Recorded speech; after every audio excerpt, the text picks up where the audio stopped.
Hi folks, and thank you very much for being here for this episode of the MirYam Institute podcast. I'm Benjamin Anthony, CEO and co-founder of the organization. And before we get to this episode, I just want to ask all of you, if you're enjoying this content, please be sure to subscribe to the podcast at wherever it is that you download your podcasts from. Doing so really does help us to reach an ever wider audience. And I thank you in advance of your partnership in that regard.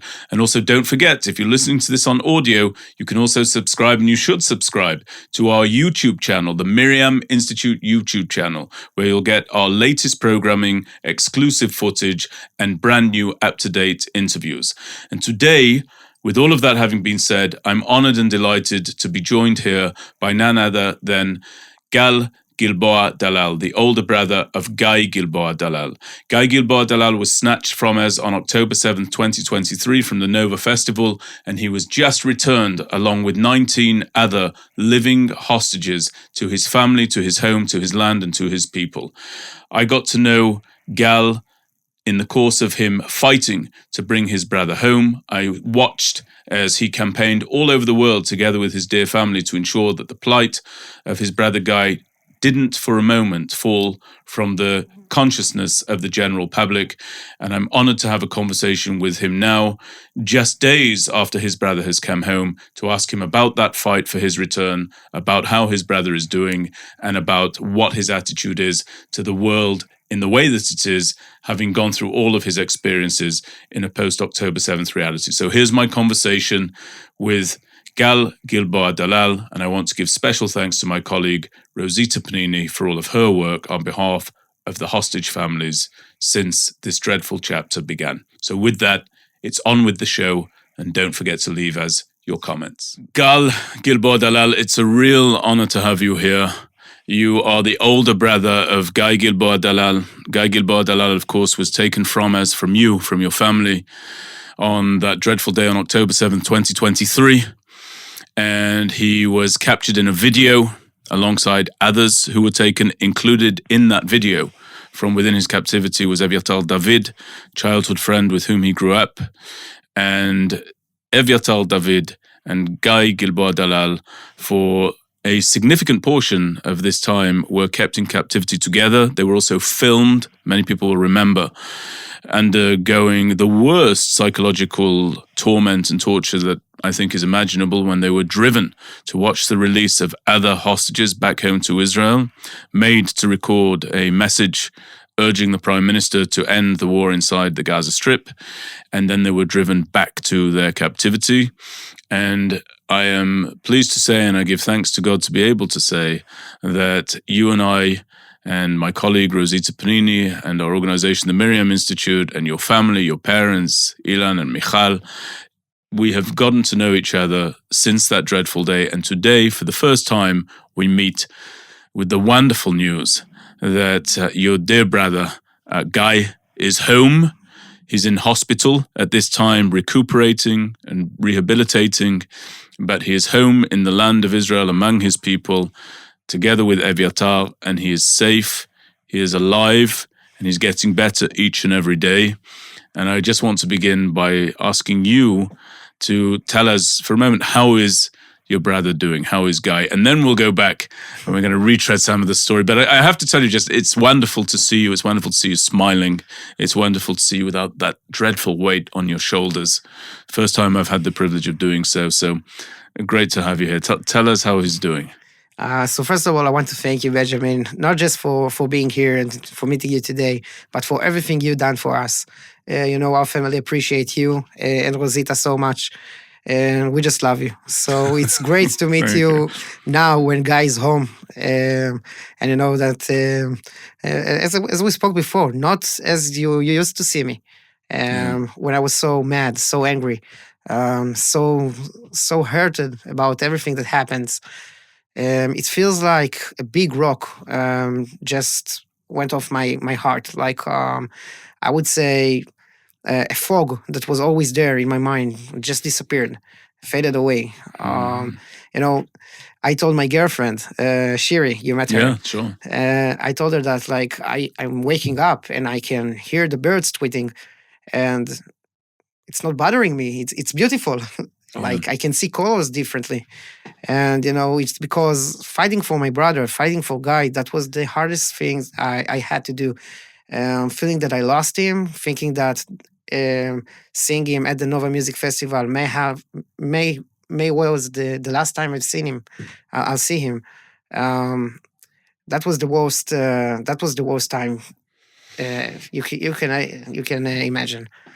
Um, Being afraid constantly, every day, every moment about what he have to endure, and what he have to go through, and thinking that he could be killed in any moment, and thinking about it all day, every day for 2 years. That's just take a very big toll out of you.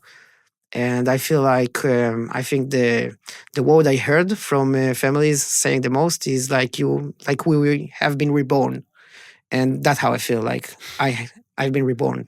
Do you feel that way? Yeah, totally. There's that phrase that you just said, it takes so much out of you. There are things in life that take something out of us. And, war takes something out of us. When you serve in a war, it takes something out of all of us.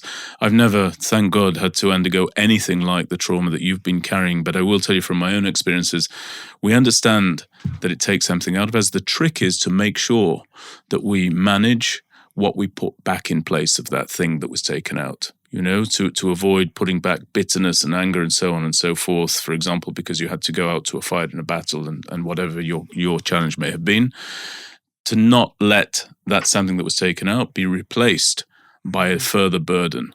And I'm sure that with your support and your family and everybody around you, and the whole of Am Yisrael and the people of Israel everywhere, I'm sure you're feeling the love, the attachment that we all had, and the need that we all had to bring all of the hostages home. Of course, the living hostages, we'll get onto those who are no longer with us in due course, but certainly to bring your brother Guy home. And I will just say that when we were acting to try and get your story out there and to maintain people's focus on the ongoing plight of Guy, we had a lot of support from a lot of our investors and from our board and from our advisors who really helped. So your thanks to me, I pass along to them as I ought to. So how's he doing? Tell me how Guy is.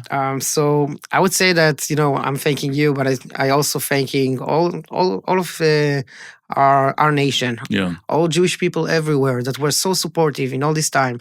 We could feel the love, and it fueled our hearts to keep fighting for Guy. We never lost hope. We always knew that Guy would return to us, and that would be only with their support and help. Of course, also to our soldiers and to the military, and to everyone who was involved in the negotiation. We're just so thankful. If there's something that you could see on Guy from the moment he returned, how thankful he is. He just had to thank everyone he saw, all the soldiers, all the medical team. One time we took him out from the medical center to a place that there were other people, and everyone who told him something like it's good to have you back, he had to go to him and tell him thank you. He was looking them in the eyes saying thank you, and he's so thankful. And that's just so nice to see, because you mentioned that it will take we still have a long road ahead of us, of healing, of getting some parts of us that we lost in the way. And Guy has so many parts that he needs to get it back to him. But you could see him getting them, like little by little. And he gave us so much moments of joy and happy, seeing him slowly recovered. And looking at him, it's also, you can understand that he still have a long way ahead of him. I remind you that Guy and Vitar, the other hostages, but I know Guy and Vitar stories. Most of the time they were kept in a small tunnel with the same light, no daylight at all. They were almost unable to move because it was so small. And it took not just a mental toll, about also a physical one.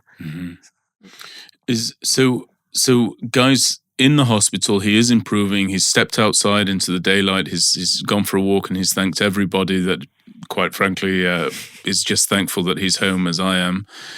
I'd like to talk to you a little bit about what his situation was of course, only within the bounds of what you're able to speak on, from the moment that he was captured. So you spoke very eloquently about the conditions under which he was captured during the Nova Festival. People can hear that on our previous podcast. But what can you tell us about how he was being kept in captivity? Was it always with Eviatar or was it not? Tell us as much detail as you're able. So one interesting thing that he told me is that he and Eviatar were separated when they ran at the Nova Music Festival, and just before they were kidnapped, they found each other. So they went in different directions. Different direction, and randomly they found each other hiding at the same tunnel. Not tunnel, like almost like a furrow in the fields. Is that right? Exactly. By the way, how long have they known each other? So ever since they were 1.5 years old, Okay. they knew each other the whole life, and they are really best friends. Like their relationship was always amazing.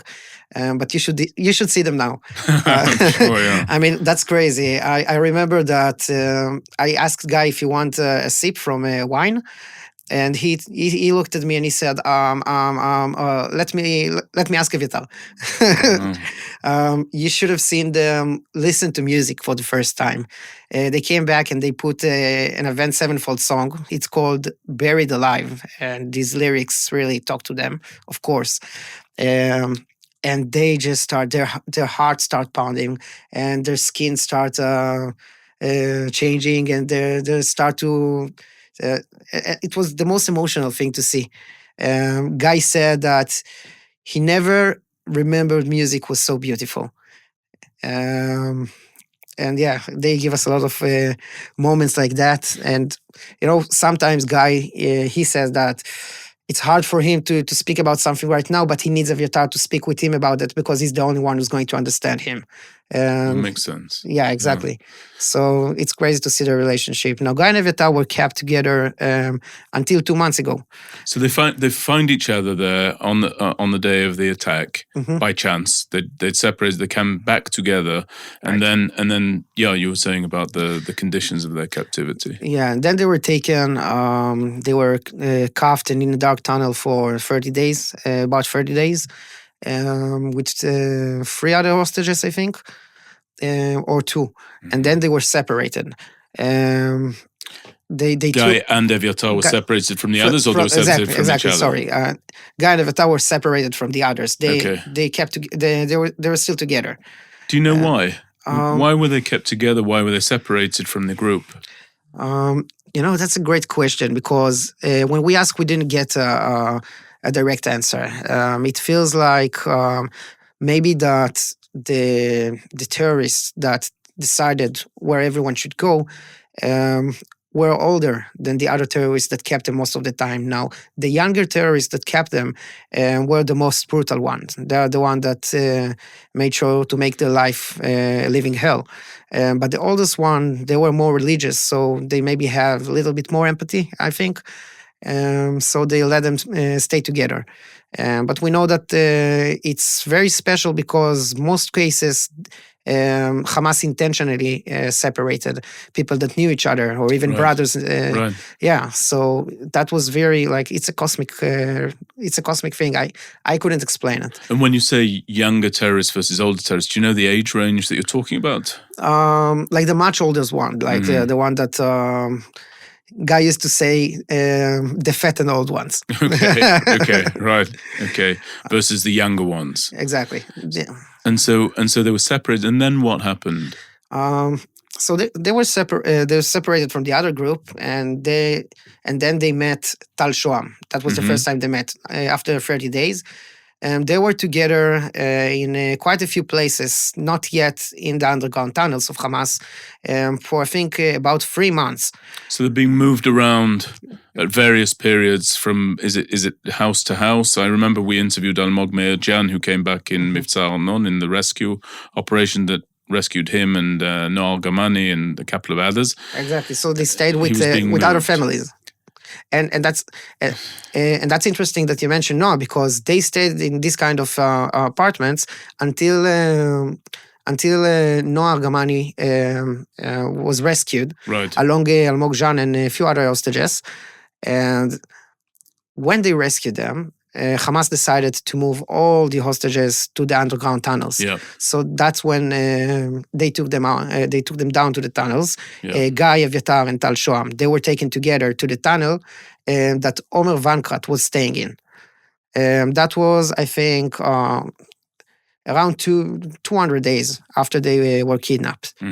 And from that time until the video that we all saw, that they take Guy and Evyatar to see Omer Vankrat and the other hostages being released to the cynical ceremony, I remind you that they took Guy and Evyatar not just to watch them released, but also to beg for their lives, to say propaganda words of Hamas, and then they were taken back to the tunnels. And that was the first time they experienced daylight. That was February 2025, if I'm not mistaken, right? Am I right? I would take your word for it. I think you're correct. It was February 25, but the point is, it was after being in captivity for a long time. Yeah, I think like they about were driven to do that. 10 or 11 months that they were underground. Did they know that they were going to be driven back, or had Hamas told them that they were being driven to be released? Do you know? So 2 weeks before the video, they told them that they're going to be released, and they give them food so they will look better. One thing that really was very disturbing to hear is that you probably remember the video of Evyatar David, that he looked like a skeleton. Yes, I do. Exactly. So Guy was him at that moment of the video, and Guy looked exactly the same as Evyatar. And that was the second time they intentionally starved them to make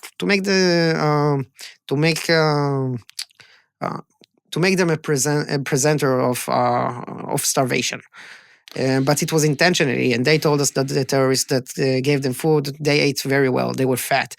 And now, at the video that they took Guy and Evyatar to see the other hostages being released, it was after they fed them, made them look fatter, but it was also like you saw Evyatar, so they kept playing with their weight, with the weight, their body mass, right? Exactly, and that's something that right now it will take them a while to recover from. You know, Guy wants to eat.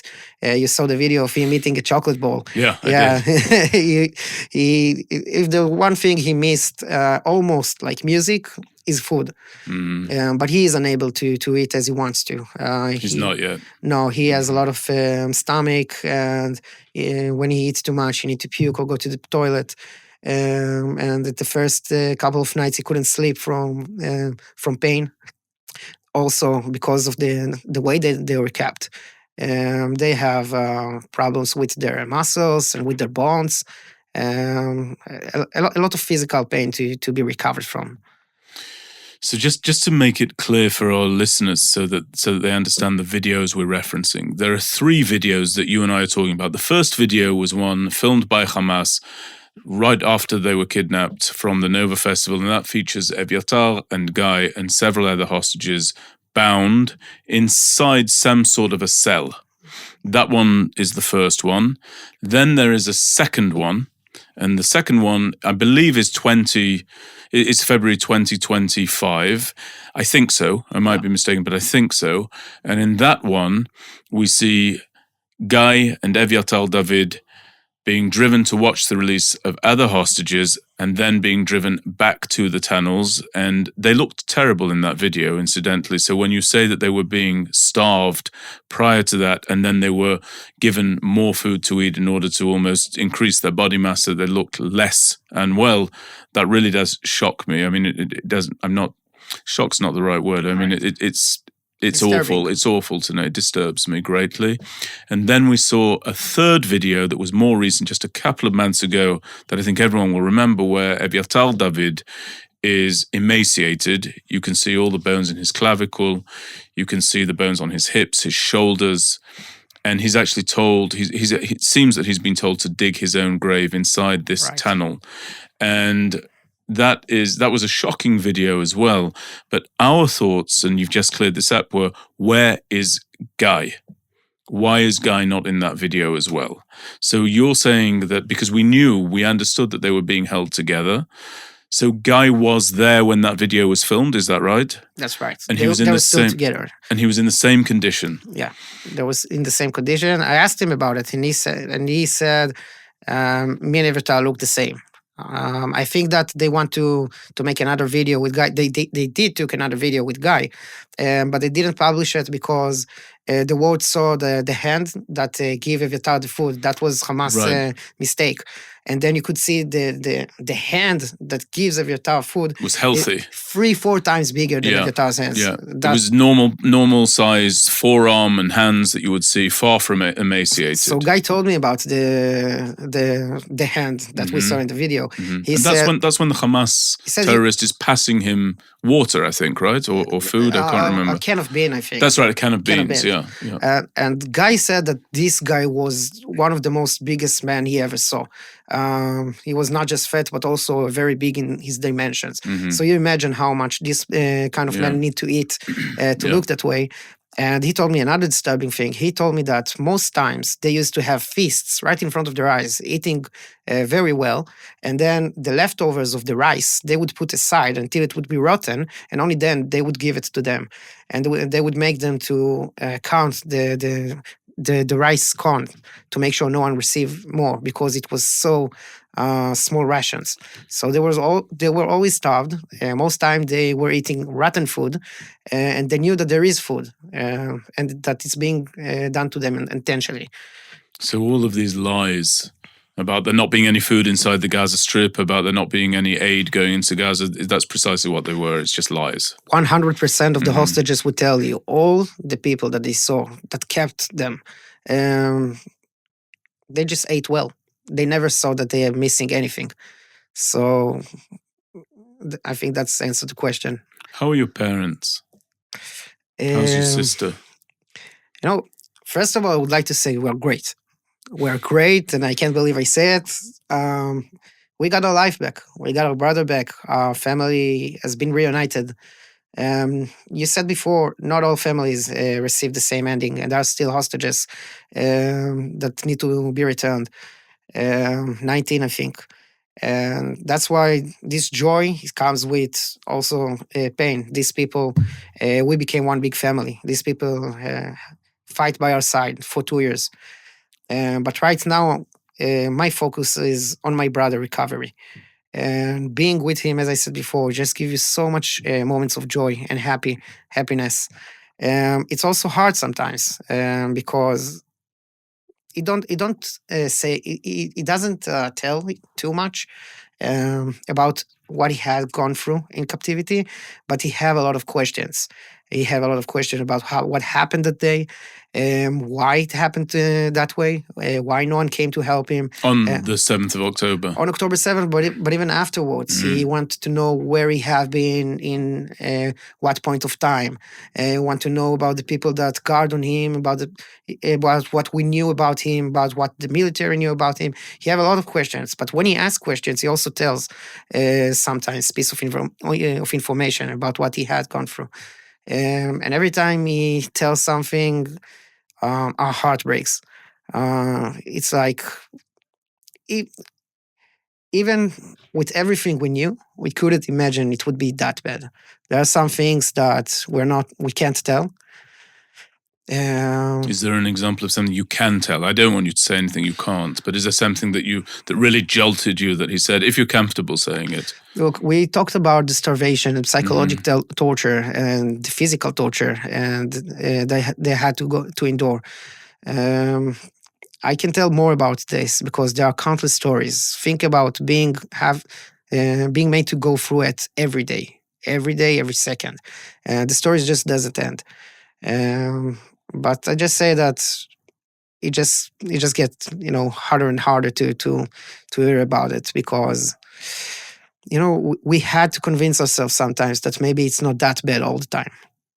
But even in our worst nightmare, we couldn't think about that, how bad it is.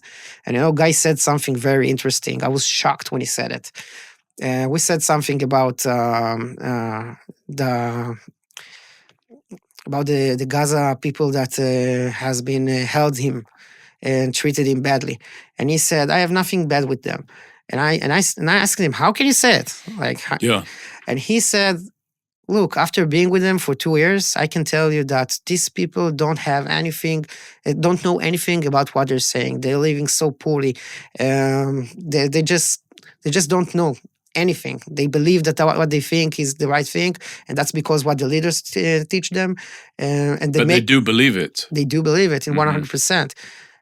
When they try to speak with them, and they found out that this man actually believe that torturing and doing all these bad things to Jewish people is something that they will be rewarded in this life and the life after. They truly believe in it. Yeah. So it's kind of like, I understand what he's saying. Like, you can be mad, but it's not them that you need to be mad at. It's the world, the leaders, the people that don't do enough to make sure that these people will get the right education to make sure to have a really good life, a really good future. So when Guy was there, how much did he know, if you know, how much did he know about what was going on, the campaign that your family and other families were running, the military operation, the policy of the Israeli government, the dual policy of ending Hamas's reign, ending the threat from Hamas, and also bringing home all of the hostages, the intensification of the war sometimes, and then the toning down of the war? How much did he know about what was going on, and from where did he get that information, if he did? So that's a great question, because one of the psychological torture that Hamas have made them through is lie to them constantly and make sure they're not they don't have any way to connect to the other world. Like, they don't see any press or anything, and if they see anything, it's Al Jazeera. But they just saw a little bit of Al Jazeera at the beginning. The terrorists used to tell them, and Guy especially, your mother don't fight for you, your father don't fight for you, no one in your family fights for you. Your brother was murdered at the Nova Music Festival. That's what they told him. So Guy didn't know that I was alive until very lately. He still gripped on to the hope that I might have survived, but he couldn't be sure. And the terrorists told him that by the name I was murdered, and they used to laugh on him about that. And Guy used to tell this story that in his head, that's what one of the hostages would return. He said to us that Guy said that his parents very busy with work, so probably they don't go to the rallies, but they do what they can. But when he returned, he told us that he just said it to the terrorists, so they leave him alone. But what he thought actually is that I was murdered at the Nova Music Festival, and my mother took it so bad that none of us returned. And he thought that my mother had a heart attack and died, or she killed someone and she is in prison. That's what he actually thought. He thought that while he was in captivity? Yeah, until around the date of the video that Guy Nevatar was taken out of the tunnels to see the other hostages being released. That's when the guy saw a picture of me, holding a picture of him. That was the first time he got a proof of life from me. Where did he see that? In the tunnels? No, when he was taken out to the cynical ceremony. He saw this picture. I'm not sure in which scenario, but in that time he was taken out, and that's when he realized I'm alive. And he told me that when he realized I'm alive, he instantly knew that his family doing everything they can for him and fight for him, and it gave him a tremendous hope and strength. And that's crazy. Like, I couldn't imagine that he will find out, because when Tal and Omer returned, they told us that he don't know if I survived, and he keep thinking about it. Yeah.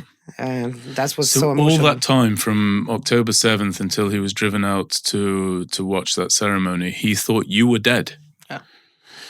Unbelievable. He thought that I was murdered. He didn't know what happened to his friends. He didn't even know anything about what's going on here. He just knew what the terrorists tell him. And they told him that IDF is looking for him to kill him, because that's what the prime minister wants, because then he will... end the war. Exactly. He's not going to be a card in their hands. That's what they actually thought. And when they showed them Al Jazeera or press or something like that, they showed them the incidents that hostages were killed. even if they were killed by IDF bombing, like the story of Yotam Chaim. Yotam yeah, Chaim was killed along with two others. exactly. So that's case they show them a lot as a proof that there are IDF soldiers looking to kill them. And he told me also that he was in places that were near soldiers, and he was afraid to try and run to them because of that incident. Because he really believed they are looking to kill the hostages. So they convinced him that essentially there was almost a hostage hunting squad of the IDF that was put forward to eliminate the hostages as collateral for Hamas. Exactly. And he believed that. Did Eviatar also believe it? Do you know? They believe that, but not in 100%, not in their whole heart. Like, Guy said another interesting thing. He said that after he saw the picture of me and he realized that I'm alive, that's when he understands that everything they say is a lie. That's when he stopped to believe anything they're saying to him.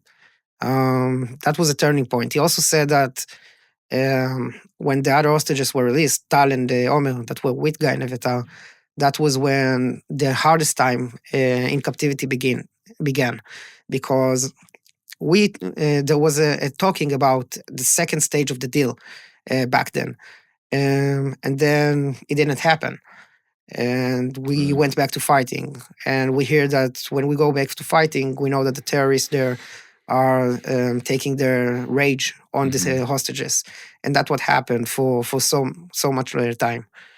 What did that look like when they would the terrorists would respond to what was going on outside by applying their anger and their rage and taking that out on the hostages? What sort of things were they going through? So when they thought it was going to be a deal, and when there were discussion about deals, the hostages were getting more food.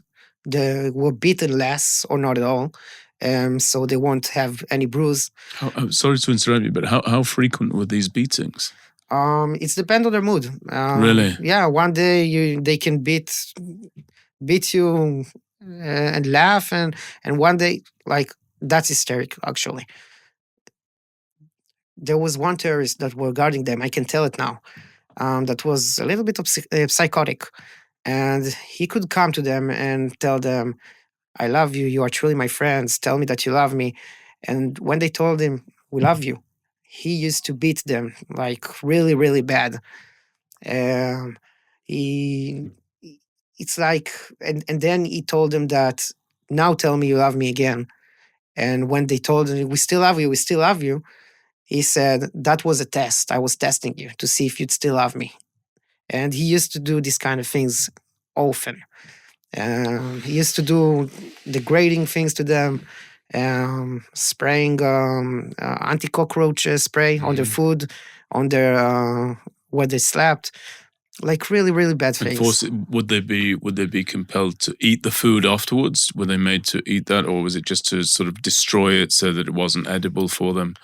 They ate the food. They ate the food after he'd sprayed it. They didn't have any option. Yeah. Think that sometimes they used to leave them for 48 hours and don't give them any food at all. 48 hours.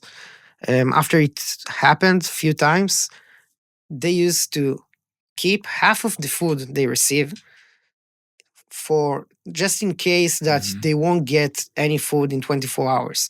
So very, very small ration of rotten rice they put aside to eat the next day. Do you know where they put that aside? Did they have to hide it, or was it something that the terrorists knew that they had this sort of 50% that they'd put to the side for later? What? I think they had places that they could hide, because that's actually I didn't ask Guy about it. He still haven't told us about that. But I remember that I talked with Omer, I think, or Tal when they returned, and they told us that there are some places that Guy found so he can hide water. He used to not speak at all because he wanted to save strength. And he puts water aside, not drinking it, just in case that there will not be water someday. So with everything that he was going through there, how did he sustain himself? How did he get through that? What were the thoughts that kept him going? Did he pray? Does he not pray? Did he I mean, he thinks his brother is dead. He thinks his mother's had a heart attack. He thinks the IDF is hunting him to the point where he won't run to them, even if they're within his ability to run to. I would just say that my mother did had an heart attack. I know. I didn't know whether I could ask you, but that was known to me. I know about that, but I'm going to come back to that in a moment if I can. No problem. But what is sustaining this young man? How's he getting through this? Well, he said one thing that was so moved to hear. He told us that, of course,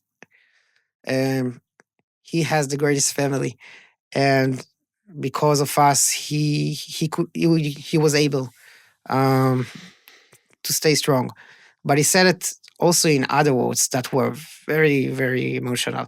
He said that he used to imagine that he is in a reality show, and his family are the only one who sees it, and that we are all watching him. And in order for us to stay strong and not to break, he also have to stay strong and not to break. And that's one thing that he used to play in his head to make himself stronger. And that's just like thinking about how real it was for him.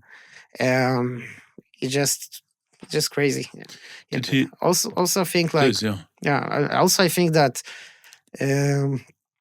Eviatar was something that, like, his relationship with Eviatar and the fact that they were together most of the time, it's something that kept them strong. They could be there for each other. Did they ever think about ending it? Do you know? That's a very good question. Not from what he said. Not from what he said. It's interesting. Like, I think after we will speak more about it, I will ask him. I think it's a hard question to ask him right now. But you know what? I know my brother, and I don't think he ever thought about ending it, not because of himself, because of my mother, because of my father, because of me and my sister. As I said before, this example is great because he stayed strong not for him, he stayed strong for us. It's remarkable. So he and Eviatar, after this rescue mission, that's when they were moved to the tunnels.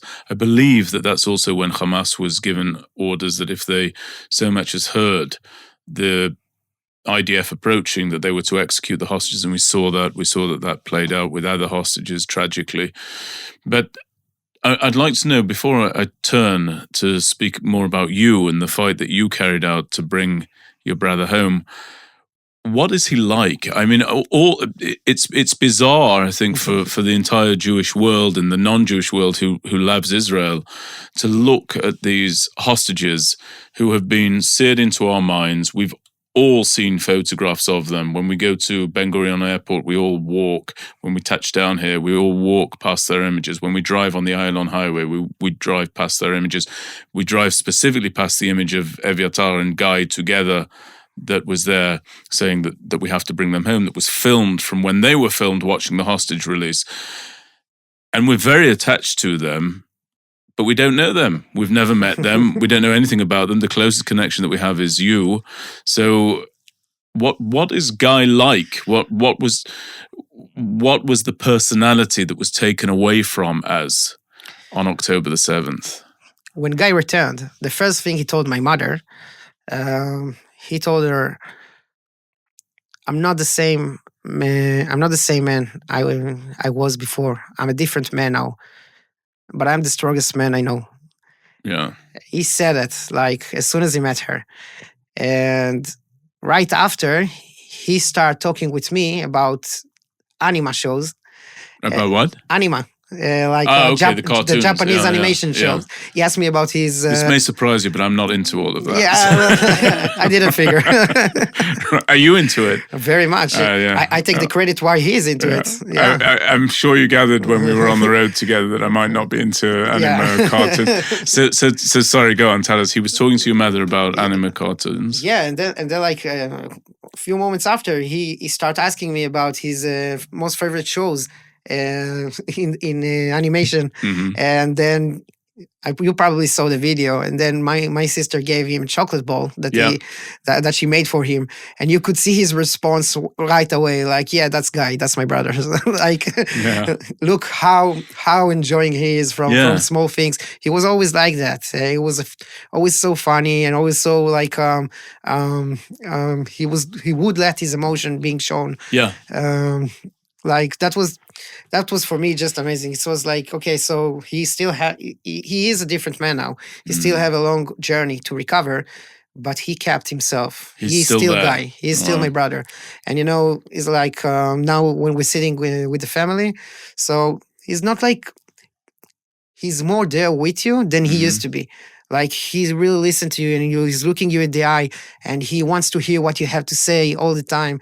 And when he laughs, he really laughs like something happened to him. He wants to be with you and experience the moment. A lot of other hostages that return, they wanted to be alone at the nights that they return, like to go to sleep alone, and to have privacy. And he immediately told us, me and my sister, you're sleeping with me. And we slept with him ever since he returned. Amazing. That's amazing. There. Yeah, he's still there, and it's still hard because sometimes you see that what he have to go through will stay with him, and probably forever. But the feeling that now we can do everything together, and now we have time, and it's not so urgent to heal now or to bring him now because he can die any moment. No, we're together now, and we have the time to really go through this healing journey together. And that's, with the support of everyone that care so much about him, and he will see it.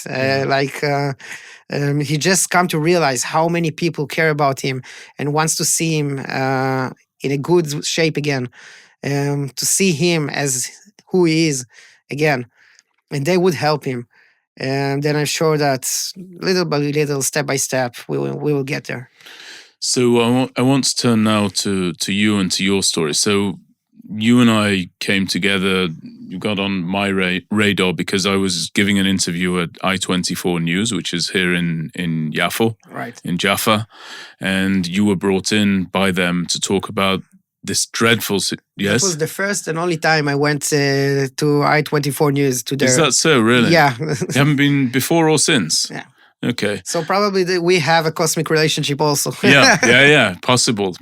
And so you were there. You came into the studio. I remember halfway through the show, and I hadn't met you. You hadn't met me, but I heard your story. By the way, put across in beautiful English. I don't quite know where the English is from. Can you demystify me for a moment? Where is that English from? So. Don't say it's from anime. No, it's not from anime. Right, that's the Japanese. Right, okay. But Guy is actually he learning languages much better than I am. Okay. But we both, we grew up on the on United States culture, I would say. Okay. Shows, music, games. I used to learn Eminem lyrics. Okay. I used to watch. I used to download the torrents of movies without subtitles, so I had to understand what they're saying. Right. Okay. So I had to check, and like with time, my English got improved. It can always get improved.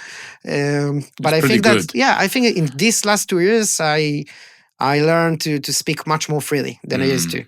It's because, once I have a real goal, like I have one thing that's in front of my eyes, and it's to bring my brother back. Like nothing else matters. Yeah. I didn't used to like being in the front. Right. I would never imagine me speaking with media, press, speaking in front of people, an audience. That's something I never imagined. And now I do it in front of 50,000 people. It's my job. So you came into the I24 studio, and I heard the story, and I wrote on a piece of paper, because obviously you can't speak there in the studio unless they want you to speak. And I wrote, I want to help. We want to help. Our organization wants to help. And we spoke afterwards when the show concluded. You didn't even have a visa to travel. Right. This was really in the very early days, so there was no strategy, no thought. I didn't even think about travel, you know. What were you thinking in those days when, because you've spent so much time now, all of you have, hitting the road, traveling to foreign capitals and foreign governments and foreign communities and Jewish communities and non-Jewish communities and businessmen and media. You haven't stopped. You've not stopped, but this was before any of that. So what were you thinking? You know, I think I owe you another delegation just to fix the experience. Yeah, I'd love to. By the way, Dan, we would be honored to bring you. Of course. We'll speak about it. You don't owe us anything. We'd be honored. But think about it. You receive a very damaged package. Like I was so in shock and in trauma, and I didn't even know what's going on like around me. All I knew that I had to do something. I mean, by the way, just sorry to interrupt again, but I think I had to say to you, you need to get online and get an Esther, so that you can travel, because you didn't even know. You explained to me, you don't just explain to me. You waited so I will download the app and you show me what I should do. That's right. Yeah, so it was really the early days. Yeah. So you what were you thinking before you came with us? What was your plan? What was your family's plan? So after I was speaking with you and hearing you and like looking about you a little bit, I thought, okay, this guy is very serious and he is able to help us, and he probably know what he's doing if he offered the help, and that's like looking like the best thing I can do right now. Mm-hmm. You know, I think the whole time we felt that the place to put pressure the most is United States, more than Israel, because without United States and President Trump, I think we could have never gotten this kind of deal. I mean, no one imagined. I think you also bringing all the hostages, the living hostages, in one day. I agree. I mean, no one have ever imagined that. Even a day before, you would tell me that what would happen. Mm-hmm. I would tell you that you're. I was there. I was there. I think the whole of this country was sitting watching and saying, "Okay, they've told us, but they won't actually do it." So you were obviously you were right. The place to put the pressure was in United States. I just think, like looking back, I was not in the right mood. I would say, like in the right place, in the right place, exactly, in the right place to do it right now, because I still had to understand more what I need to do, what I have to do, who I need to speak with, what is my target really. I think that when I went, I was a mess. I wasn't even sure that I should do what I'm doing, and I felt bad for leaving my family, and I felt bad at being in the United States when guys I still like I had a lot to process. A lot of things to process that just happened. I had quite a few delegations after. I think that not just me, but our family, the hostages' families, were improved from a meeting to a meeting, from a delegation to delegation. I learned how to not just express myself better, but how to be sure what I want to say before I say it. My answers got better, and I think that took time, but. I actually think you arrived very, very capable of expressing what you needed to. I'm sure you got better. I'm sure you improved. I think it's impossible not to, just given the intensity of how often you were speaking. But you arrived able to communicate very clearly what you felt needed to be communicated. But it was much more emotionally than rationality. Is that right? Yeah, okay. I think that after I learned that sometimes I need to be more accurate if I want people to understand what my point is. Okay. Not just my point, but what I want them to do, what I need them to do. I learned that people want to help, and I can ask, and it's okay to get help. Yeah. I used to never ask for help, and that's something that changed. And so, sorry, did I interrupt you? Yeah, and I said that in the end, I think what we did around the world, the diplomatic pressure that we helped put was in the end something that played a great deal in getting to where we are now. And I've looked at your father. I've met with him a few times, And I've seen that he's lost an awful lot of weight, in my opinion. I think he looks to me as though he's lost a lot of weight. You told me, I didn't want to say it on air, but as I said, I was aware of the fact that your mother had a heart attack during the course of this struggle. Can you tell us how I gained 24 kilos. You gained 24 kilos, and why is that? You're just stressed. You're not moving. You're eating all the time. Why is that? Tell us about the health aspects and the health impact, the negative health impact that this had on you and your family. So different people,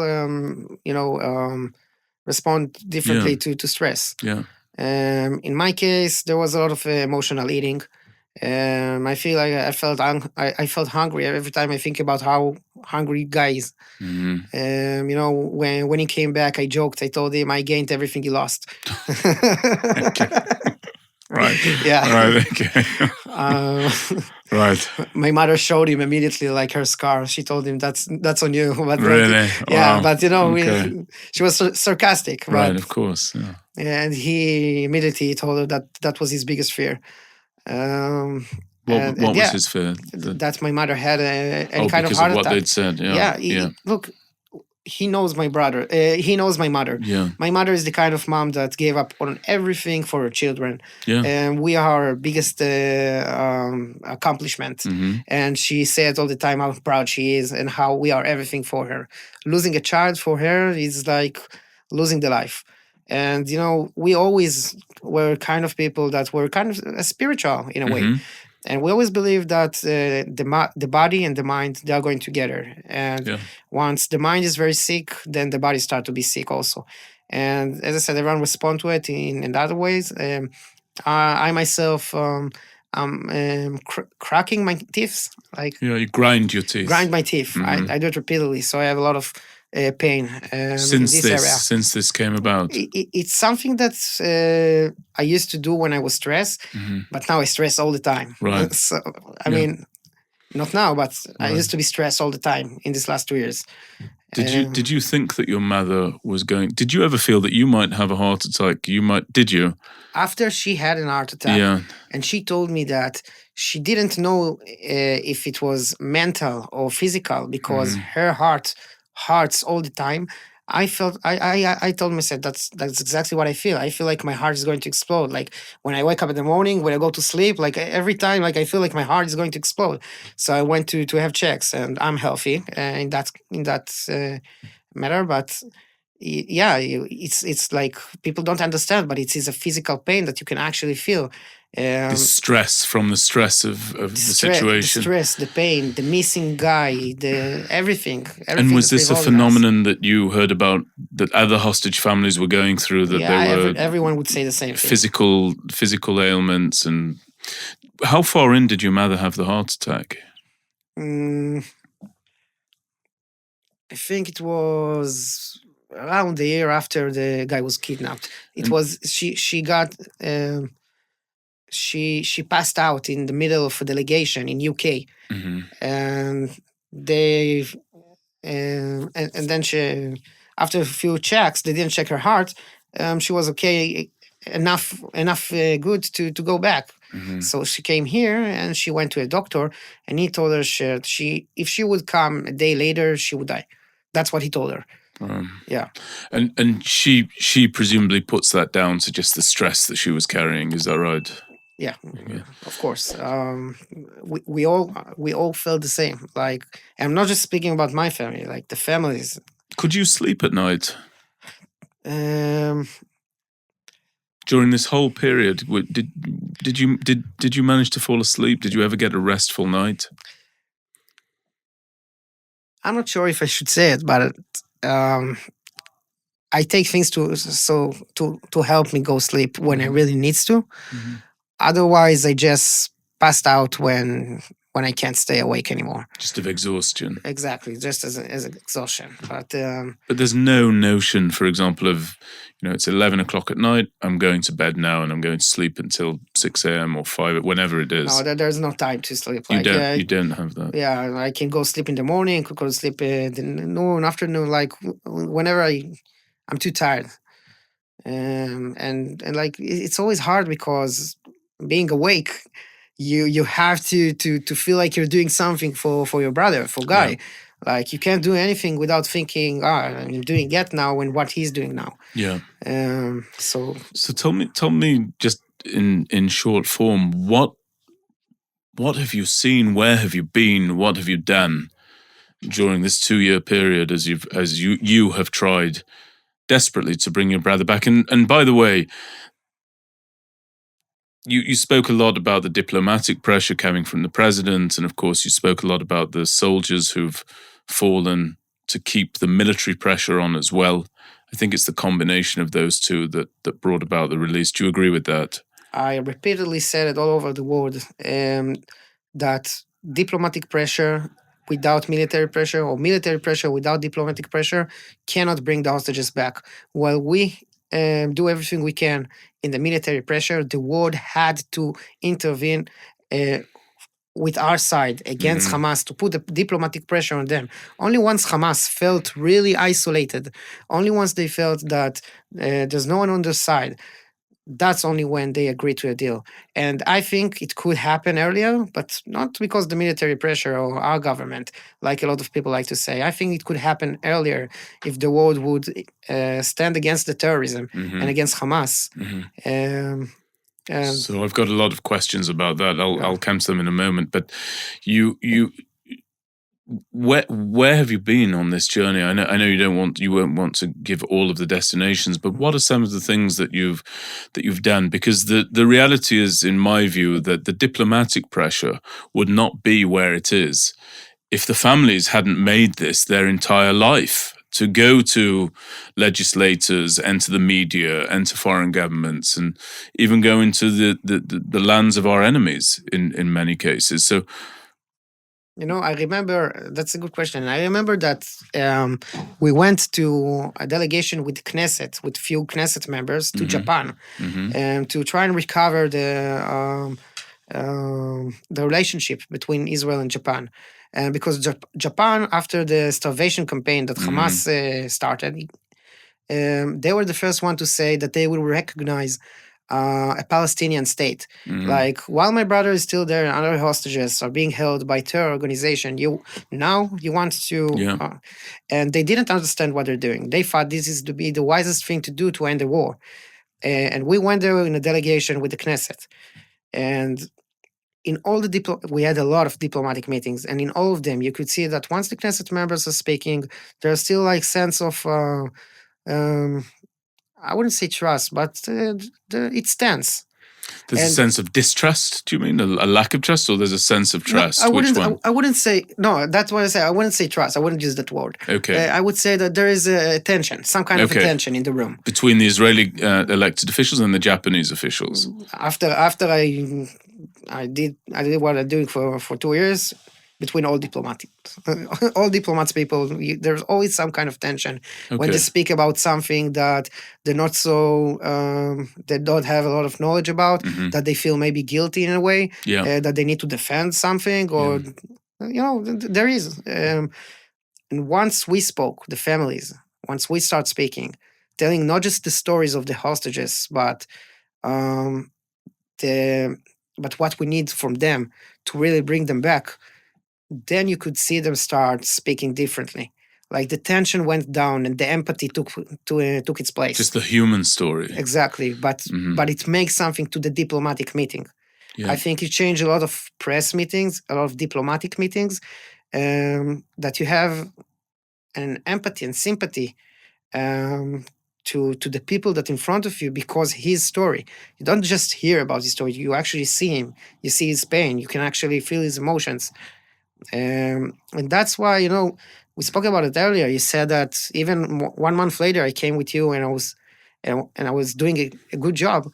I think that's because I let my emotion do the talking a lot of times. Because as I always said, we're people of peace. We always believed in peace. We never want to fight, and we don't want this fight. But I thought it's really important that the world understand that we can never stop fighting while my brother is still there. I can never give up on him, and we can give up on them. Was there ever a government that you went to that you were just shocked by the response that they gave for bad, that they were just so negative or not cooperative or didn't understand? You've just spoken about the Japanese who didn't understand at the beginning but came to understand after hearing from you. Was there ever anyone who just failed to get to a position of humanity or compassion?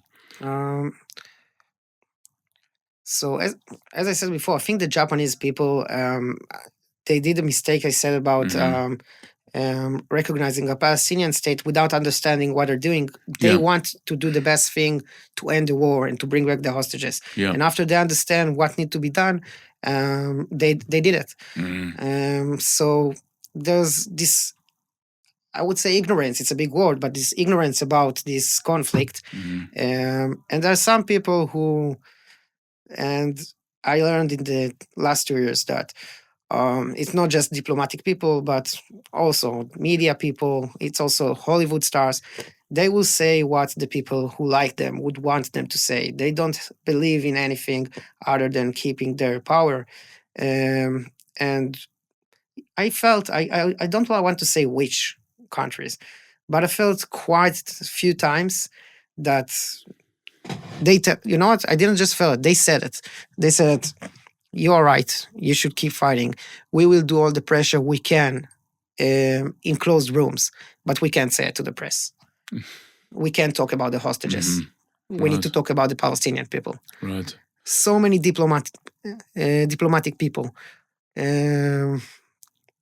And once again, I don't want to say which countries because it's their leaders. Yeah, I understand. But it's just to understand that, and didn't just say not just diplomatic people. Like there's something that really made me mad. Like seeing the Hollywood stars, the people that are most famous in the world, speaking about only the Palestinian people and their suffering, speaking about Israel like they are terrorists, like we are a terror organization and not fighting a terror organization, not mentioning October 7th, not mentioning my brother that's still being held there, still can be saved, still alive, not speaking about the Vyatar, that they saw this picture. That didn't shock them. One of the most stupid quotes I heard, Jennifer Lawrence went and said she is afraid for her children because of what Israel is doing in Gaza. I mean, why are you even speaking about these things if you don't understand anything? Like, I tell you why she speak about it. Because she gets paid to say it, or because she believed that if she wouldn't say it, she will be separated from all the other. She'll be blacklisted. She won't be able to work again. Blacklisted, that's the right thing. And you know what? I will tell you one more thing. A lot of people that has been loud against Israel and didn't mention the October 7th and didn't mention the hostages,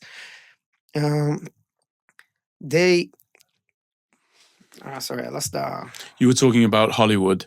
Yeah, no, but I'm saying a lot of people that go to this kind of protest and speak loudly against Israel, there are sometimes people that don't really, not just not understand what's going on in this conflict and in the Middle East. They don't really care about the Gaza people. You know, that's one thing that really showed the hypocrisy of the world. Now that the war is ended, Hamas still there. He's still torturing his own people. Killing Gazans. He's still executing Gazans in the streets. He's still say proudly that they will go ahead and do October 7th again, only bigger. They say that they're going to extend their terror capability. And I'm asking, where are you now? Like, is Israel the only one that's... Because that's also something that I don't see how people don't see. I don't understand how people don't see. If Israel wanted to end this war, they could do it in 2 days. Like in a week, it would end it. But they cared about the Gaza citizen, and the Gaza citizen that would be able to say, they will tell you that soldiers have helped them and saved their lives from Hamas. I think that's the best example that there is.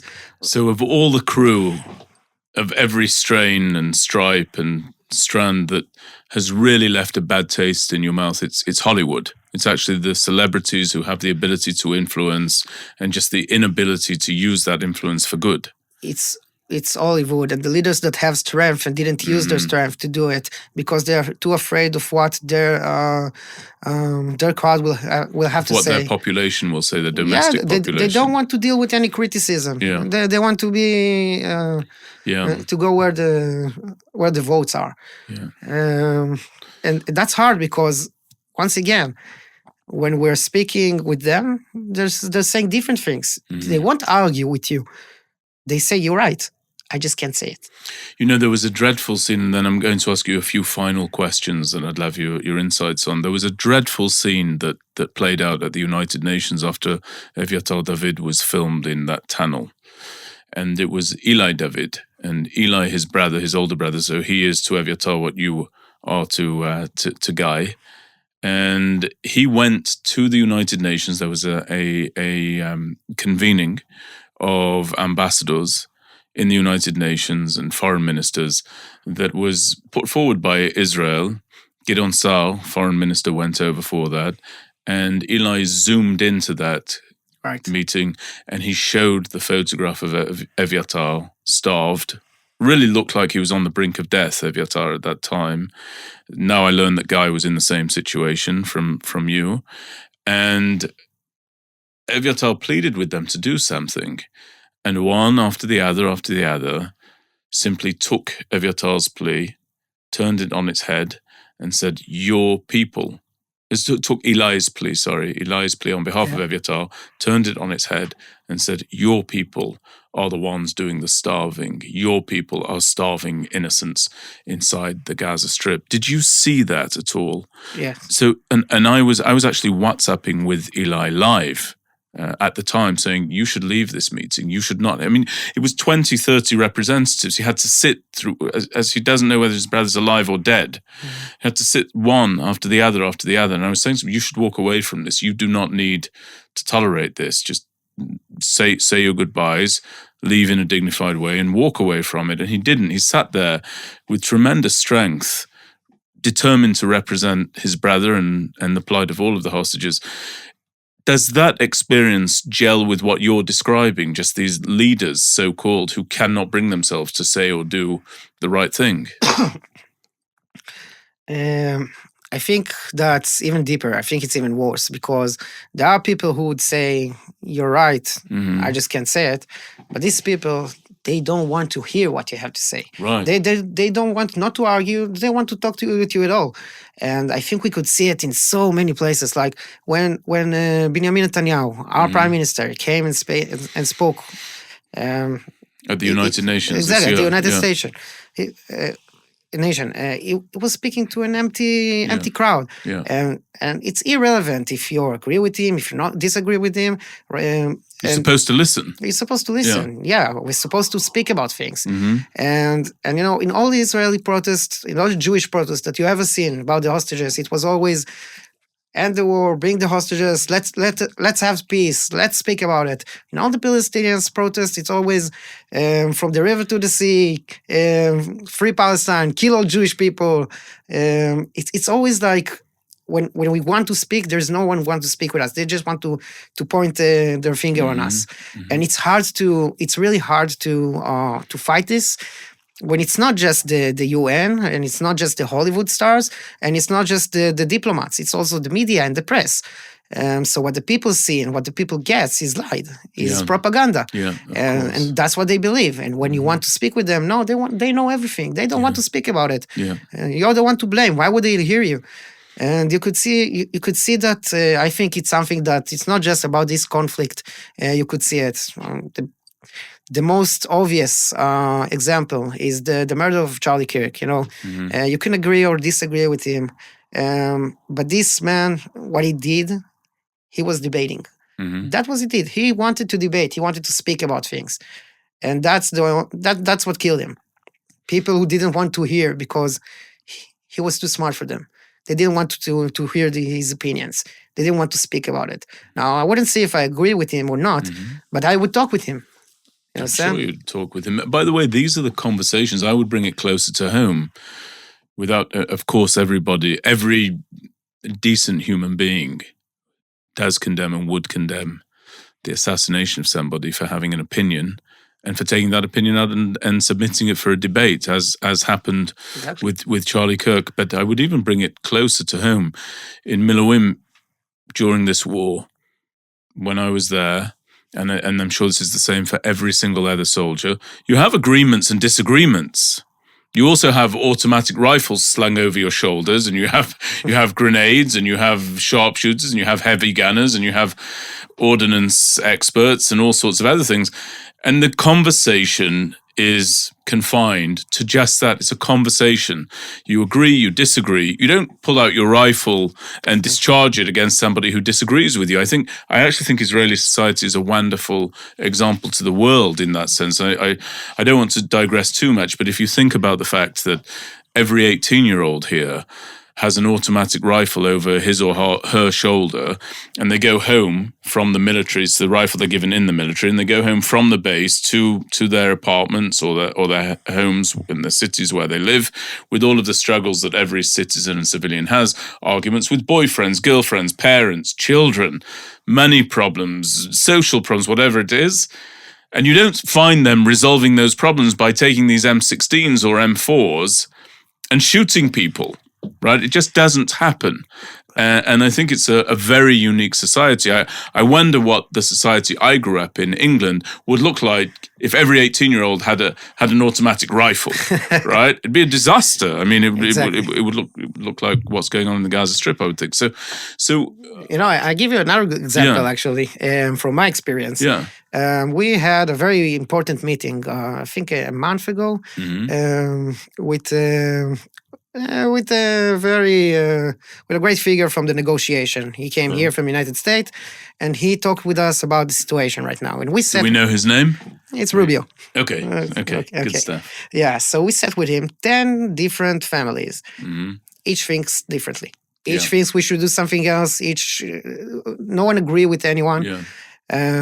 Even there was a father and a brother of one of the hostages, and they didn't disagree, and they didn't agree on anything. They disagreed on anything, but they sat together and they both shared their opinions.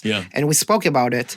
And yes, sometimes we can fight a little bit, but we still have the same goal, and we do it together.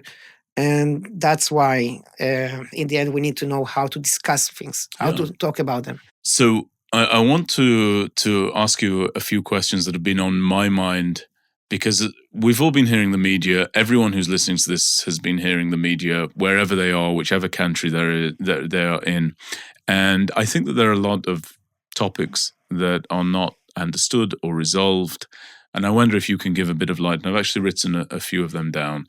Please just answer whatever you're able to answer and whatever you honestly want to answer. I have no expectation you'll answer one way or the other. And I haven't asked you these questions off microphone either, right? Well, you should know I was never dishonest with you. I'm sure. I believe that. I believe that, and that's how it. I'm very happy for it to continue. So I want to just ask you. There are only 4 or 5 of them. Recognition of a Palestinian state. While your brother, you've spoken a bit about it, but what would your message be? Not how did you understand that, but what would your message be to people around the world from those countries who recognized a Palestinian state while your brother's still in captivity, while others are in captivity? What do you want people to understand about that decision? My answer is very simple. I always said that you can't reward terrorism. You can't send a message that terrorism is profitable or worthwhile, because in the end you will find it in your own guard. And that's something that really helped me so much, like seeing how people don't even treat them as terrorists or terror organization. Speak about them as freedom fighters or something like that. They are holding innocent people that were took from music festivals and from their homes, children, kids. They took them. They didn't let the Red Cross, anyone see them. They treat them in inhuman conditions, and you want to give these people state? First of all, make sure that someone else will take take over Gaza. Someone who care about the people who live there, someone who wants to live in peace, someone who wants to have better education and tourism in Gaza, not someone who wants to destroy Jewish people and he don't mind to die on his way. In this kind of situation, you can't give a country to these kind of people. After this will be solved, after you will have a solution to the Gaza citizen, because they also deserve it. They don't want a country that will be managed by Hamas. Trust me, the Gaza citizen, they don't want it. Can I ask you a question about that? Yeah. How do you know? Because I don't agree with that. This is your interview, and I'm not going to enter into a debate. I want people to hear from you. That's a good question. So you know my question is, how do you know that? I we've heard this. I don't know it. I have to believe it if I believe that peace is achievable. If I want to have a future for my kids, if I want to have a really a chance to a long-lasting peace in the Middle East and here, then you can't do it when you have a new generation of terrorists growing up each time. In some points, people should want to live in peace, and I really hope that in the end they also want to. I don't believe anyone are terrorists. I don't believe that anyone are bad. But everyone.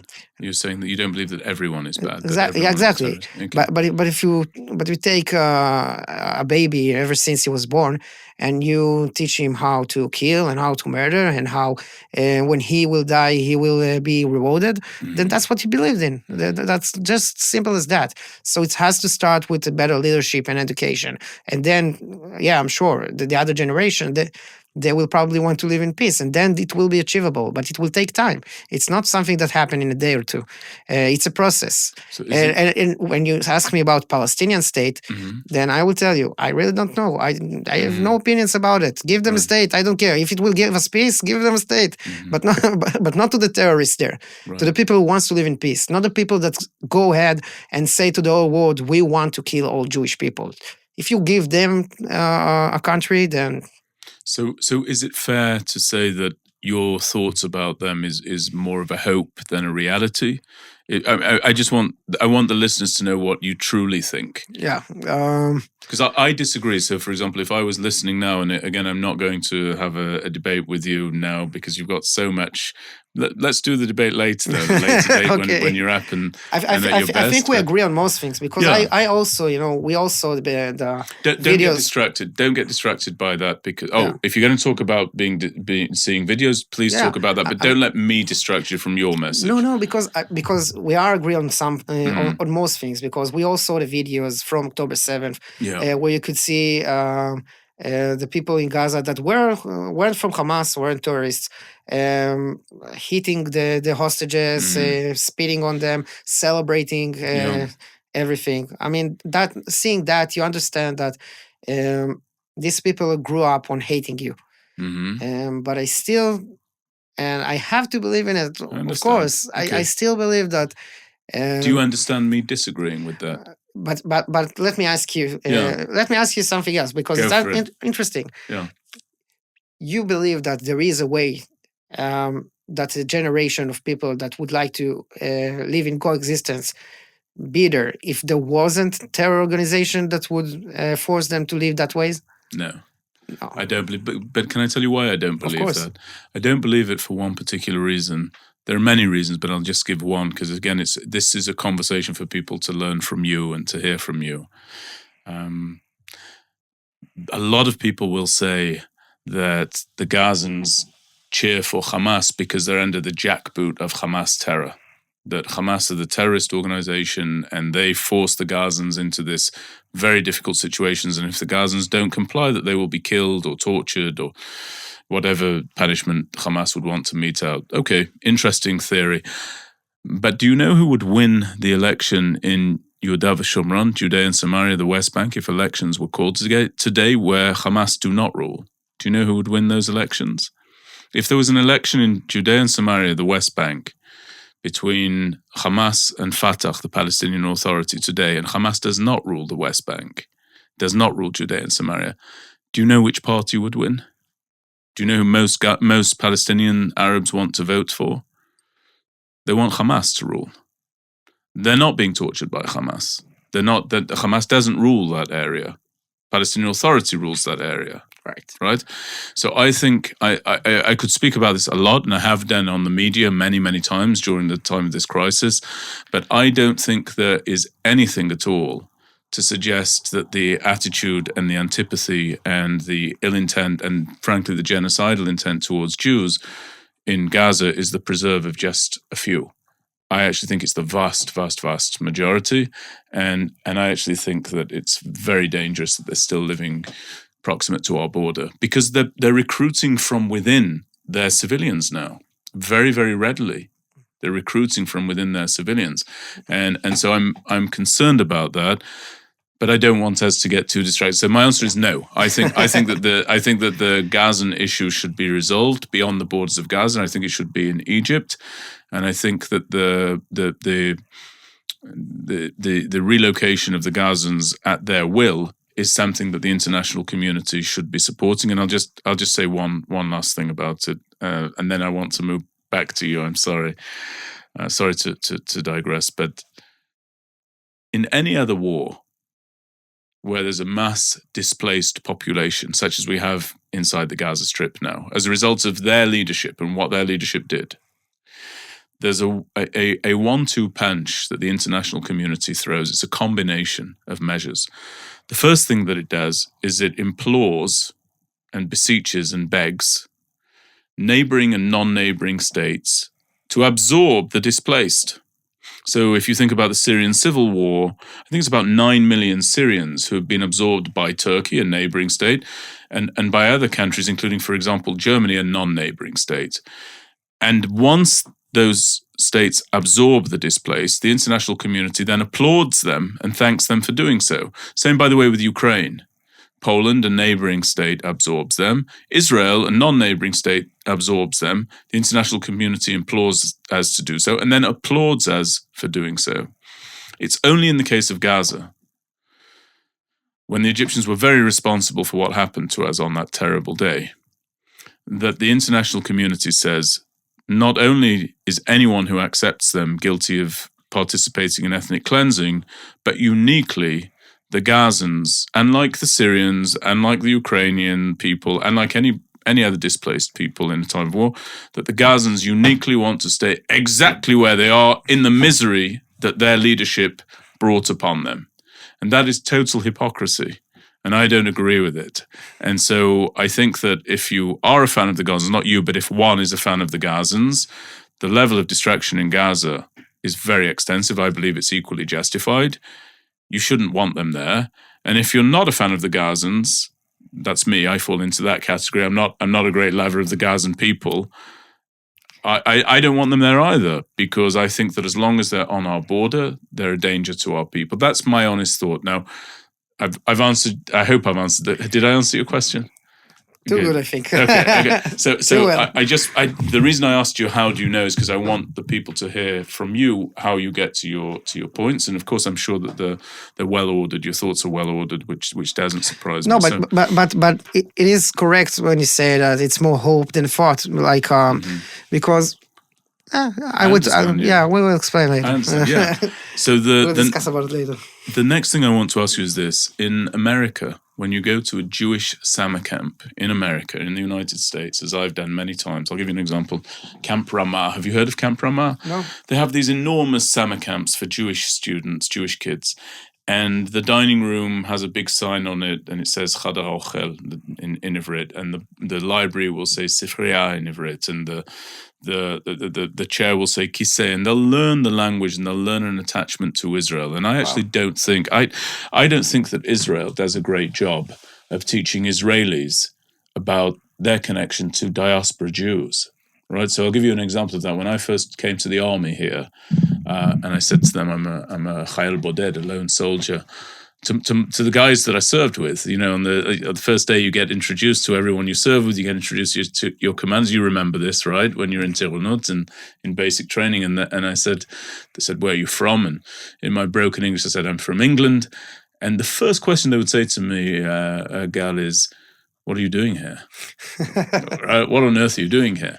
That to me indicates that they didn't understand the connection that we in the diaspora have inculcated with us by our parents and our education system as Jews. What would you say you've learned, without any presumption about how well you understood it or didn't understand it? What would you say you've learned about the connection between Israeli Jews and Jews in the diaspora through this experience? Because it's incredible. I mean, very few people will ever have an experience like you've had. So first of all, I would say that you're right, because before I didn't know almost anything. Like, you don't even think about it too much. But only once I start to travel and go places and see the Jewish communities all over the world, I understand how powerful we can be, and we are in our communities everywhere. That was something that I never imagined, seeing such powerful communities. And they not just helped us a lot, they help a lot to each other. And they deeply care about Jewish people in Israel. And I could see how much, if there was one thing that shocked me the most, I remember that when we went to the United States for the first time, after I went for the first community, it was after I was with you. It was with the forum, and they took me to this community, and I remember that these people feel like they're fighting in the same way that I fight. Yeah. Like they feel the same way as I am. Like it's really, you could see how much connected they are. Yeah. And that's really, and I'm not just using this word. It shocked me, because I didn't think they would be so connected to Israel and what's going on, and so care about the peace and the hostages and everything. Do you think we could do better in Israel at teaching Israelis about their connection to the diaspora? I think you can always do better, but I think that teaching is one thing. I think that's maybe student exchange programs and things like that to make people just see and realize, experience themselves, so they be able to come back and tell about it. Yeah. In the army there's this Taglit thing. That's help people to really understand more about Jewish from other places.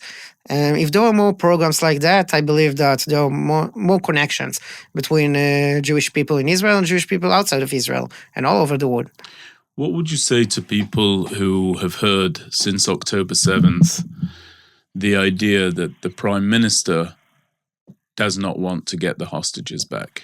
This is something that's been on the media. I don't know if you've followed it. I would very much imagine that you have. But what would you tell people who may have heard that? I have a lot of criticism for my government and for my Prime Minister. I never had a doubt that if he wants to bring back the hostages or not. In my opinion, he always wanted to bring back the hostages. He's just converting the terms to really getting a deal, converting the war to having a deal. It's not that easy. I always said it. Israel just had as much as they could do. And they needed the world to put pressure and help. And for that, I'm grateful for President Trump to do this incredible thing, bring all the negotiation countries that were around the negotiation table and agreeing on his plan, forming a kind of community that will, devise, you say? Devise. Yeah. Exactly. In his leadership, like that's crazy. You see that in the end, that's what we said was true. We will do anything we can to bring them back, but we need the world to help us. And it's hard to say, because some families will never see their loved one again, not alive anyway. And In my case, I can say he promised and delivered. Some would not agree with me. I know that You're if talking about Prime Minister Netanyahu now. Prime Minister Netanyahu and my government, I know that if something would happen to my brother, I would maybe speak differently because everyone has his own experience, his own opinion. But I do believe, and I always believe that he do as much as he can do. And we do as much as we can do. Maybe we could do things differently. Maybe we could do things better. I think that if you look about how we explained everything to the world, that was just a disaster. That's one thing that made us look bad. Time after time. But even so. But your view on that is if people have been, because the reason I'm asking you is not because I want to get to your politics. No, it's not. It doesn't matter to me. And I didn't choose this government. No, exactly. But I think what people may not realize is you and your family get and got many more briefings about the situation with the hostages than the media had, than the everyday person had, and so you're much more in the picture. So your view is that people who have heard the idea that the Prime Minister doesn't want the hostages, you would say that they, from your perspective, they ought not to listen to that. You never had a doubt that he wanted the hostages. Yeah, okay. That's just in my opinion. But as I said before, there were the families that everyone thinks differently. Yes. You could see that people that really against the government and trying to bring them down while we're in war, and they have relatives or families hostages, and there are some people that even if the relative is still a hostage, they think that we should keep fighting until we eliminate Hamas. There were people that had a hostage and thought that if we won't do it, then October 7th will happen again. There were all these kind of opinions. Just that with what I could see, and from what the United States and President Trump, even President President Biden used to say, they always blamed Hamas for withdrawing from deals, from manipulating the truth, from having propaganda wars. So, I choose to believe them. So what would you say to the soldiers? What is your thought? You were a soldier, right? And what are your thoughts about the soldiers who fought, the soldiers who have been injured? I was a soldier. The soldiers who fell, who sacrificed lives. What would you want the listeners to understand from your view? I was a soldier. Everyone in our families was a soldier. In Israel, being in the army is mandatory. And we do it with great pride. We are proud to protect our nation and our families and Israel. And, my parents, they went to give packages of foods to soldiers every Friday in Gaza Strip to feel closer to Guy, to give them strength. We always said that if there's something where 100% trust is our soldiers and our military. I said before, I have criticism about the government, about the prime minister. I don't 100% trust anyone. Our soldiers and IDF, 100%. I've been there. I know them. These are the true people of Israel. There are people that fighting against all wheels, against all odds. We're fighting in Gaza, I think it's probably the hardest place to fight in the world. You try to not hit any innocent civilians. You try to protect them. You try to bring back the hostages in any way and not hitting them in the way. You're trying to and you're constantly feared for yourself, but you're doing it with the belief that what you're doing is what need to be done. To not just bring the hostages, but to have peace. If there's something that I think every soldier, almost every soldier here would say, he don't want to fight, he don't want this war, but he will do it because he have to. And we do it, as I said, they do it, as I said, with great pride. And we love them so much. Without them, my brother wouldn't be here. I wouldn't be here. None of us would. They are the reason that Israel is still standing. They are Am Israel. What What about faith? Did faith play a role in this or not? In keeping you and sustaining you when nobody's been through an experience like this since this state was founded, and I don't think anyone's gone through something like this anywhere in the world. What do you cling to?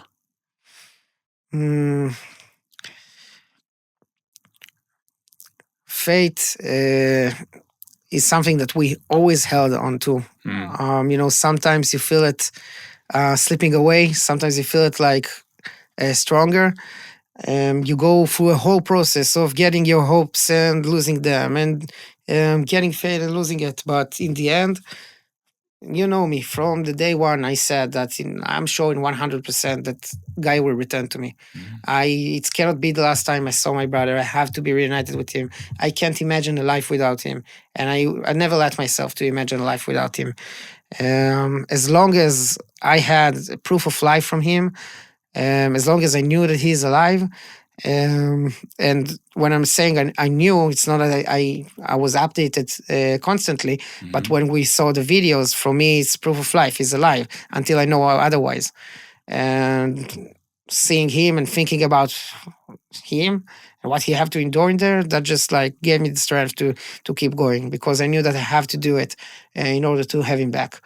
And it's so important, you see so many families that still held on to the hope that they may see their loved ones again, even after they were told that they were murdered. Yes. Happened just this week. So losing faith, it's not that easy as you may think. Yeah. That's very profound. And with the help of everyone we knew, if we were alone, I don't think we could hold this kind of hope and strength. But going to the family, to the hostages square, seeing how many people care, seeing the as I said before, the communities all over the world, the people who are actually fighting to bring them back, it just made us understand that we're not alone.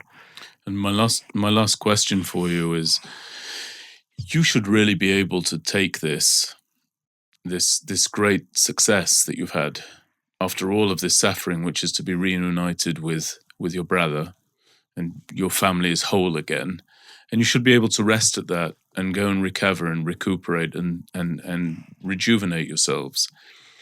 But there are families whose loved ones have not come home, the families of the dead hostages, including a hostage family that did fight very much on its own. I'm referring to Hadar Goldin's family, who was Zichrono Livracha, who was killed inside the Gaza Strip as a young lieutenant in a special forces unit in the IDF during Operation Protective Edge.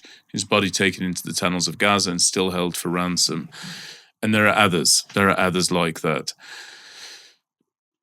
What do you want people to do, given the fact that these dead hostages have not yet been brought home? What do you intend to do? By the way, I know that different hostage families have responded in different ways. Some hostage families have withdrawn, and they're almost completely private, and that they need to gather their strength before they can do the most simple of things after the trauma they've been through. How are you feeling now? Do you feel that the chapter is now closed, or do you feel that you're obligated to continue to do everything you can to help bring the dead hostages? I hope you don't mind the question. I just want to know your thoughts. So I would say that I won my personal fight, but the war is not over yet. You won your personal fight. Exactly. Right. I won my personal fight, but the war is not over yet. This fight of bringing all the hostages, it's not over, and it wouldn't be over until the last hostage will return. But, and it's important to say it, I didn't used to go to protests and rallies. I never imagined that what would help. I will not start now. What I do mostly is advocating for my brother, because I was the only one who could be his voice. When my brother was there, I could be his voice. I could be his voice in diplomatic meetings, in the media, in the press, and everywhere. Now my brother has returned. I'm no longer a brother of hostage. I'm just a regular man that no one has any reason to even hear what he has to say. If and I'm saying it because that's what I always felt like. I felt like I was forced to get in front of a camera and saying my opinions about things that I don't even care about. That's how it all started. And right now, when I speak about Guy and speak about my brother, I speak about myself, I will always make sure to mention there are still hostages in there. And I know that people will keep fighting for them because I know that the people are still care because I see it, how they care about Guy and they care about the other hostages and they care about the other families. But my role is, at least in my brother's, has ended. I can do what I've done by now, but my focus have to be on Guy. My focus have to be on his healing and his journey, and I'm right now 100% with him. Of course, I'm not forgetting any of the other hostages, and as I said before, I will say repeatedly, the fight is still not over until all the other hostages return. Well, I just want to say thank you. I think I'd like to take a moment to just apologize to you. I know from you, I know from other hostage family delegations that I pushed you guys hard and I pushed you to get into the meetings and I pushed you to get on the media and I drove it very, very hard. I'm thankful that I had Rozita there. She gave the heart to it with a T at the end. I think I pushed it very, very hard. I never meant to upset you, I only ever meant to get you to where you guys wanted to go, and so I hope you'll forgive me. I hope you understand that. It's not important. Of course, we understand it. All you did is because you care, and we understood it from the very first moment. I told you before that the girl you met there is a girl that wasn't able to handle anything right now. It wasn't just about you, or about I also had fights with So we pushed it together. Exactly. Well, but you can try me now. I'm bulletproof. I'm sure. And by the way, I just want to go back to something that you said a moment ago. I don't believe that you're someone who nobody should have any interest in hearing from. I believe quite the opposite. I think you should be speaking. I think that listen, if I, God forbid, found myself in a crisis, an existential crisis, as I said to Eli David, I say to you, I would want an older brother like you, pushing and driving and never for a moment giving up.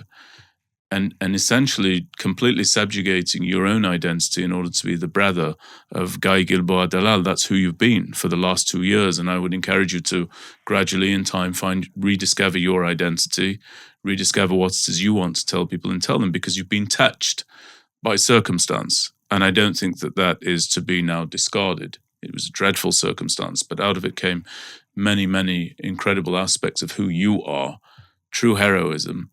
And I would say to you, don't let that voice that's saying to you now you have to go into obscurity dominate, because I actually think nothing could be further from the truth. I'd love to help you to get your voice out there. And I will also just say that 23 kilos that you put on, you wear it well, you carry it well. I don't know where it is on you, but I can't detect it. So you're doing all right. My mom said that I look even better with this. Yeah, don't give yourself a hard time. No. And you should know, if there's someone who really don't care what other thinks about him, it's me. Yeah, good, rightly so. You should. And I think it's helped me in these times because, as I said, and when I said actually that no one should be interested in what I have to say, I meant it in a more way like it's hard to describe, but I think that that is what I said. Like I will explain to you later. Yeah. I mean, I'm not taking it back. I will explain to you later what I tried to say. In Hebrew, it would be. I understand. It will have more. I understand, but I'll tell you, if you are a person, given that you're a person, and on this maybe we'll end. Given that you're a person who doesn't care what anyone thinks of you, it's very admirable. But were you to care, you should know that everybody loves you and everybody admires what you've done. And it'll never be forgotten. So it's hard for me to get a compliment, but when it comes from you, I will take it. Thanks a lot. It's wonderful. Thank you so much for being with us. I really appreciate it. And Mazal Tov, and may you and your family only know peace and happiness, and may Guy come to his full strength and height very, very swiftly. Thank you so much. Thanks a lot, my man. Got you. Thanks a lot.